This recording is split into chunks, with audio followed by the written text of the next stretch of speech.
Mga dahilan kung bakit hindi napaghahandaan ang pagre-retiro.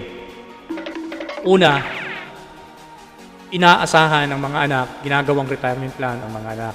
Pangalawa, poor planning. Always consider these two scenarios. What if you die too soon? What if naman you live too long? So, mangyayari, iedad pa tayo ng 90, no, or 100, or 80. Swerte na tayo kung abutin tayo ng ganyan. Pero, kung magre-retiro ka ng hanggang 60 years old, tapos iedad ka pa ng 80, ibig sabihin, kakain pa tayo ng 20 years.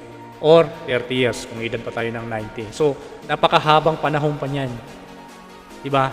Ito, may nabasa ako. At talagang totoo nangyayari ito sa buhay. Tunay na buhay natin ngayon.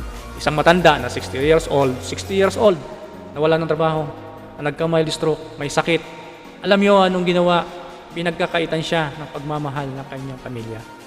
Hindi siya pinapakain, pinapabayaan na lang siya. Minsan pa nga binubugbog, grabe, di ba? Dahil lang wala ng trabaho, may sakit na, alagain na, tapos ganyan ang sasapitin. Kaya pag hindi natin ito napaghandaan, ganito talaga ang sasapitin natin sa pagtanda natin. So ikaw, mamili ka. To learn more about personal finance, comment #I want to learn more para magkaroon ka ng access sa free online webinar. So libre lang to para makapag-attend ka, no? I-comment muna dyan sa video na to yung I want to learn more or #I want to learn more para magkaroon ka ng access. Let's go!